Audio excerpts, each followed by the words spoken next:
आप सभी लोगों का पीरियोडिक प्रॉपर्टीज लेक्चर सीरीज में एक बार फिर से स्वागत है। पिछले लेक्चर्स में हम लोगों ने डिस्कस किया था एटॉमिक एंड आयनिक रेडियाई। दूसरे लेक्चर्स में हमने डिस्कस किया था आयोनाइजेशन एनर्जी, और आज हम लोग डिस्कस करने वाले हैं इलेक्ट्रॉन एफिनिटी। इलेक्ट्रॉन एफिनिटी को समझाने के लिए मैंने पहले से यहाँ पे एक एटम बना रखा है, जिसके नीचे मैंने लिखा है गैसियस आइसोलेटेड एटम। यहाँ पे एटम के बीचों बीच में क्या है, ये जो रेड से दिखाया है मैंने, ये न्यूक्लियस है।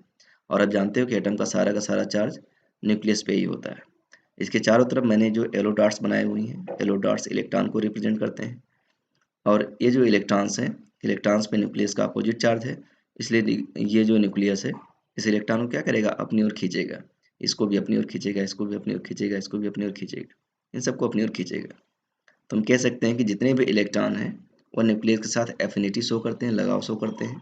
कारण क्या है, दोनों पे अपोजिट चार्ज है, इसलिए यहाँ पे इलेक्ट्रोस्टैटिक फोर्स ऑफ अट्रैक्शन लगता है। खैर, इस एफिनिटी से हमें कोई मतलब नहीं है। यहाँ पे हम बात करेंगे, अगर कोई गैसियस आइसोलेटेड एटम हो, उसके बाहरी कक्षा में कोई खाली ऑर्बिटल हो, तो कोई एक्सटर्नल इलेक्ट्रॉन, एक्सटर्नल मतलब कोई बाहरी इलेक्ट्रॉन, अगर उस ऑर्बिटल में आ जाए, ठीक है, और उस ऑर्बिटल में एंटर करने के बाद यहाँ जो कुछ भी एनर्जी रिलीज हुई है, उसी को हम यहाँ पे इलेक्ट्रॉन एफिनिटी कहेंगे। जैसे कि यहाँ पे एटम पे हमने दिखाया है कि यहाँ पे एक वैकेंट साइट है, मतलब यहाँ पे एक खाली ऑर्बिटल है जिसमें इलेक्ट्रॉन आ सकता है, तो ये बाहरी इलेक्ट्रॉन यहाँ पे आता है। जैसे बाहरी इलेक्ट्रॉन इसके क्लोज में आएगा, न्यूक्लियस क्या करेगा, इसको तेजी से अपनी ओर खींचेगा।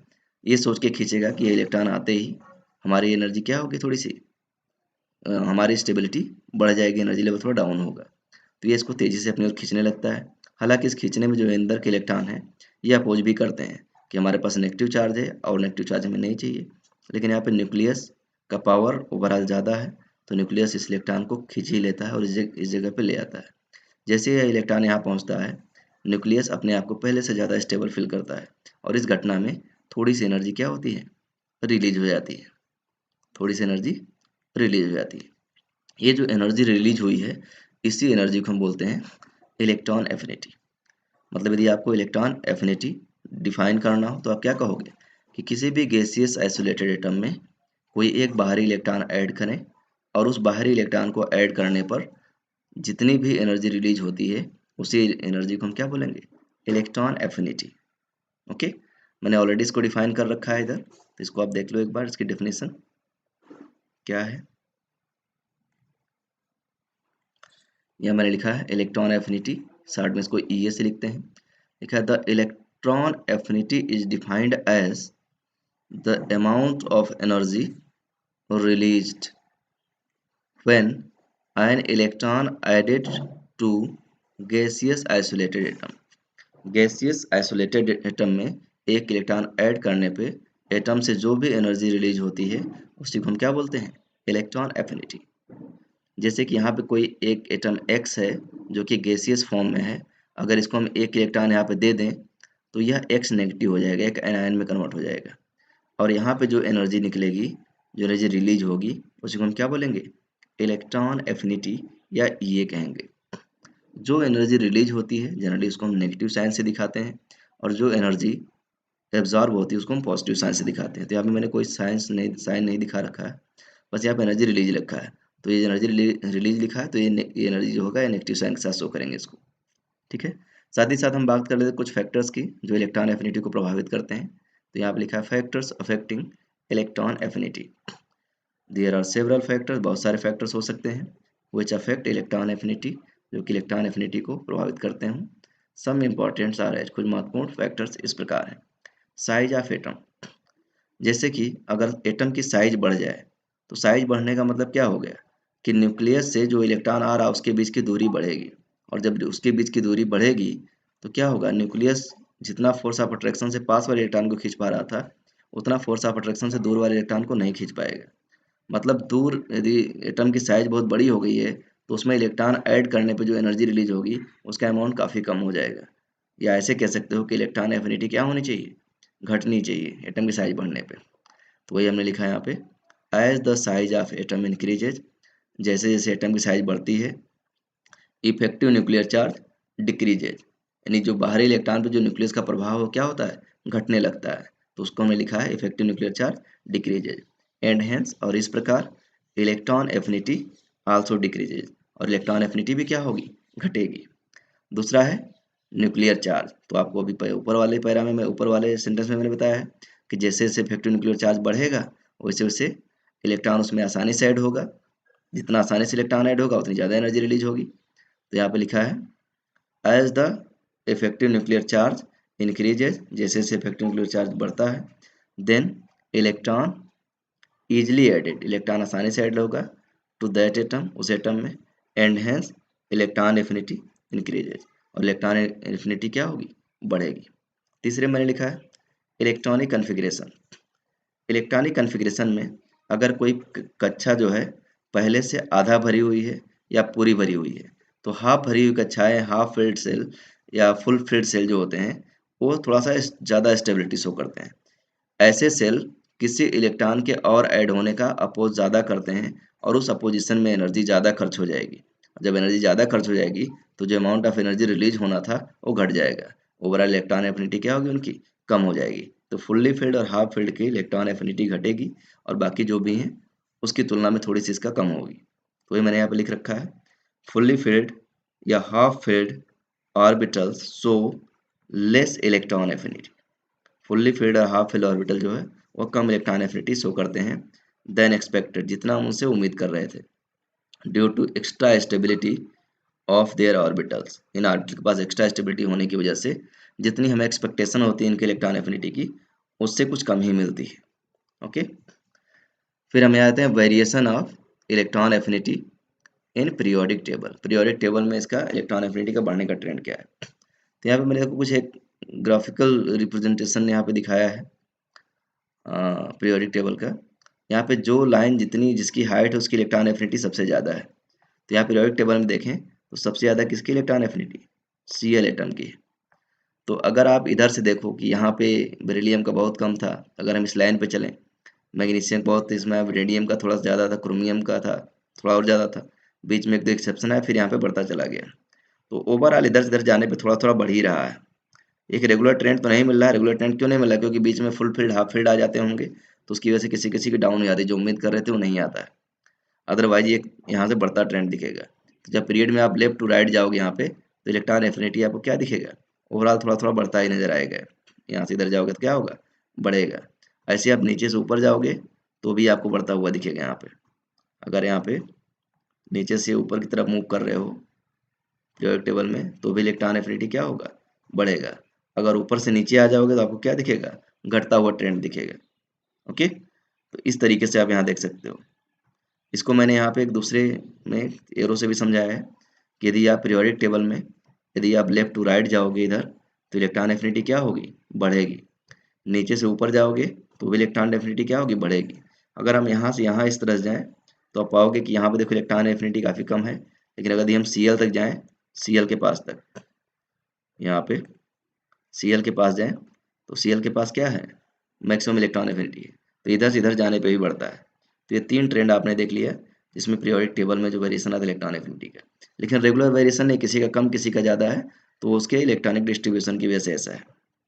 ओके, तो यहाँ से लेफ्ट टू राइट जाने पे पीरियड में इलेक्ट्रॉन एफिनिटी बढ़ेगी, टॉप टू बॉटम जाने पे घटेगी या बॉटम टू टॉप जाने पे बढ़ेगी, और यहाँ से यहाँ जाए तो भी हमें बढ़ता हुआ ट्रेंड दिख जाएगा। बाकी यहाँ पे लास्ट में जो एक्टिनाइड्स एलिमेंट्स है उसमें बहुत ज़्यादा वेरिएशन नहीं दिख रहा है। लेंथेनाइड में भी लगभग सेम ट्रेंड देखने को मिल रहा है। यहाँ पे लेंथेनाइड एक्टिनाइड कंस्ट्रक्शन की वजह से एटॉमिक साइज में ज़्यादा फर्क नहीं आता, इसलिए ऐसा ट्रेंड ये शो करते हैं। इसके अलावा ये सब भी जो है ये भी यहाँ पे कोई रेगुलर ट्रेंड आपको देखने को नहीं मिल रहा है, सब एक जैसे दिख रहे हैं, इसमें इनकी कोई खास एफिनिटी नहीं होती है। ओके, तो ये कुछ एक एग्जांपल हो गया पीरियोडिक टेबल में, आप इसको देख सकते हो यहाँ से।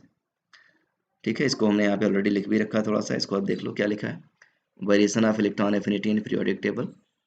इन जनरल यदि हम जनरली देखें, electron affinity decreases in going from top to bottom in a group. ऊपर से नीचे जाने पे क्या होगा, घटेगा due to increase in atomic size बढ़ने पर, and increases in periodic increases in period in going from left to right due to increase of effective nuclear charge। Left to right जाने पे इफेक्टिव न्यूक्लियर चार्ज बढ़ता है, इस वजह से जो इलेक्ट्रॉन एफिनिटी है वो भी क्या होती है, बढ़ती जाती है। जब इफेक्टिव न्यूक्लियर चार्ज बढ़ेगा तो इलेक्ट्रॉन जो है बाहरी इलेक्ट्रॉन के प्रति एफिनिटी ज़्यादा शो करेगा, उससे लगाव उसका ज़्यादा होगा, उसको ज़्यादा तेज़ी से अपने पास खींचेगा, और जितना ज़्यादा तेज़ी से खींचेगा उतना ज़्यादा एनर्जी रिलीज होगी। अब यहाँ पे हम बात करते हैं सक्सेसिव इलेक्ट्रॉन एफिनिटी की। सक्सेसिव इलेक्ट्रॉन एफिनिटी क्या है कि अगर एक ही एटम के अंदर एक से अधिक इलेक्ट्रॉन आप ऐड करो, एटम एक ही हो, उसमें पहले एक इलेक्ट्रॉन ऐड किया, फिर एक इलेक्ट्रॉन और ऐड किया, फिर एक इलेक्ट्रॉन और ऐड किया, तो क्या इलेक्ट्रॉन एफिनिटी पे कोई फर्क पड़ेगा? इस बात को समझते हैं आप। जैसे यहाँ पे मैंने एक दूसरा एग्जांपल ले रखा है, एक दूसरा आइटम ले रखा है। मैंने यहाँ पे दिखाया कि यहाँ पे दो वैकेंसी है, यानी ये बाहरी कक्षा में हम दो इलेक्ट्रॉन डाल सकते हैं, एक यहाँ पे खाली जगह और एक यहाँ पे खाली जगह है। ओके, तो हमने क्या किया कि यहाँ से पहला इलेक्ट्रॉन दिया इसको, यहाँ से पहला इलेक्ट्रॉन दिया, वो इलेक्ट्रॉन यहाँ आएगा और इसके बदले में कुछ एनर्जी यहाँ पे क्या होगी, रिलीज हो जाएगी। तो यहाँ पे जो पहला इलेक्ट्रॉन जो ऐड हुआ उसे हम फर्स्ट इलेक्ट्रॉन एफिनिटी कहेंगे, या ये फर्स्ट या फर्स्ट ये भी इसको लिखते हैं। तो ये गैसियस आइसोलेटेड एटम था, इसमें हमने एक इलेक्ट्रॉन ऐड किया तो क्या होगा, ये फर्स्ट हो जाएगा, फर्स्ट इलेक्ट्रॉन एफिनिटी हो जाएगा इसका। ओके, अब जब एक इलेक्ट्रॉन आप ऐड करोगे तो एक इलेक्ट्रॉन ऐड करने के बाद क्योंकि प्रोटॉन पे जो चार्ज था वो तो उतना ही था जितने इसके पास इलेक्ट्रॉन थे, उनके चार्ज के जोड़ने के बराबर। लेकिन जब एक इलेक्ट्रॉन आपने एक्स्ट्रा ले लिया है तो अब पूरे के पूरे एटम पे एक यूनिट नेगेटिव चार्ज दिखेगा। इसका मतलब अब जब गैसियस आइसोलेटेड एटम में आपने एक इलेक्ट्रॉन ऐड कर दिया तो वह गैसियस आइसोलेटेड आयन में कन्वर्ट हो जाएगा। अब वह एटम नहीं रहेगा, आयन हो जाएगा। आयन होने की वजह से अंदर न्यूक्लियस के सरकमफ्रेंस पे, इसके पेरिफेरी पे, यहाँ पे देखो तो नेगेटिव चार्ज का इन्फ्लुएंस क्या होगा, बढ़ जाएगा, यानी इसके बाहरी कक्षा पे जो नेगेटिव चार्ज का इन्फ्लुएंस है वो क्या होगा, बढ़ जाएगा। और जब नेगेटिव चार्ज का इन्फ्लुएंस यहाँ पे बढ़ जाएगा बाहरी कक्षा में, तो अब बाहर से जो और इलेक्ट्रॉन आप ऐड करा रहे थे उनका एडिशन क्या होगा, काफ़ी मुश्किल हो जाएगा, उतना आसानी से उनको वो ऐड नहीं होंगे। ऐसा क्यों होगा इस बात को भी समझते हैं। यहाँ पे इलेक्ट्रॉन लिखा था, इलेक्ट्रॉन लिख लो, यहाँ पे इलेक्ट्रॉन है ये। मैंने कहा कि यहाँ पे ये जो आप देख रहे हो दूसरा आइटम, कि यहाँ पे आपने अभी अभी एक इलेक्ट्रॉन ऐड कराया है। इस इलेक्ट्रॉन के ऐड होने की वजह से जो गैसियस आइसोलेटेड एटम था अब यह गैसियस आइसोलेटेड आयन में कन्वर्ट हो गया है। आयन में कन्वर्ट होने का मतलब यह है कि इसके जो ऊपर वाला सरफेस है, ऊपर वाला सरफेस में नेगेटिव चार्ज का अमाउंट बढ़ जाएगा, और अब न्यूक्लियस जो कि एक नया इलेक्ट्रॉन आ चुका है, तो अब न्यूक्लियस इन्हीं इलेक्ट्रॉन को मैनेज करने में परेशान है। मतलब अब यह नए इलेक्ट्रॉन जब आप इसके पास लाओगे तो न्यूक्लियस को खींचेगा नहीं, वो कहेगा कि हम ऑलरेडी परेशान हैं क्योंकि हमने एक इलेक्ट्रॉन लिया, क्योंकि एक यूनिट चार्ज किसी न्यूक्लियस के लिए संभालना आसान काम नहीं होता, एक्स्ट्रा चार्ज।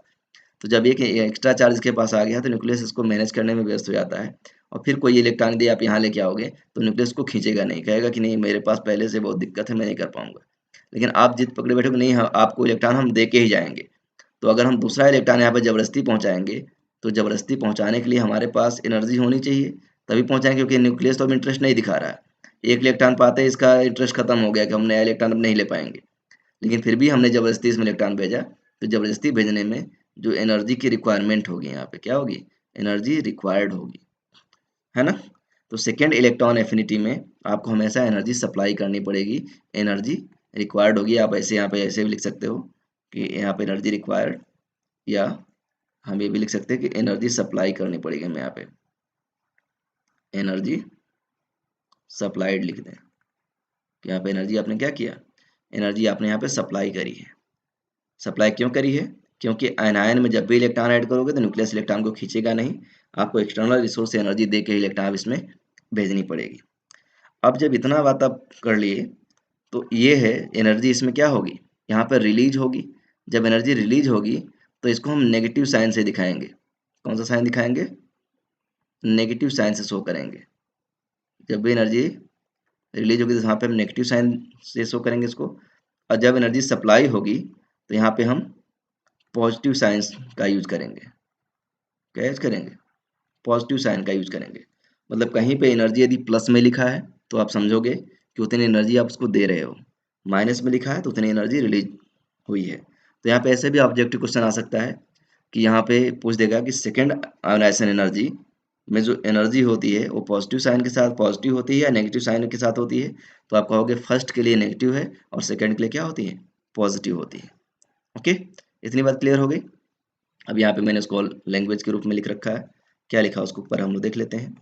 यहाँ पे ऑलरेडी लिखा हुआ है सक्सेसिव इलेक्ट्रॉन एफिनिटी में, after addition of first electron, पहला इलेक्ट्रॉन ऐड करने के बाद the atom become negatively charge, एक इलेक्ट्रॉन ऐड करने के बाद जो एटम था वो क्या हो जाएगा, नेगेटिवली चार्ज हो जाएगा, यानी कि आयन में कन्वर्ट हो जाएगा। And their electron affinity is known as first electron affinity, और जो पहला इलेक्ट्रॉन आपने ऐड किया जिससे कि वह नेगेटिव चार्ज स्पीसीज में कन्वर्ट हुआ है, उस इलेक्ट्रॉन एफिनिटी को आप क्या कहोगे, फर्स्ट इलेक्ट्रॉन एफिनिटी, जिसको कि आप ई ए फर्स्ट के साथ दिखा सकते हो। ऐसे लिख सकते हो आप इसको, कैसे, ई ए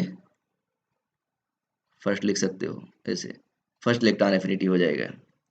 ओके, और इसके बाद यदि हम दूसरा इलेक्ट्रॉन ऐड करें, if second electron is added in the same element, अब एलिमेंट का यहाँ पे आयन हो जाएगा, एक इलेक्ट्रॉन ऐड करने के बाद क्या होगा, आयन हो जाएगा, तो एलिमेंट या आयन लिख सकते थे।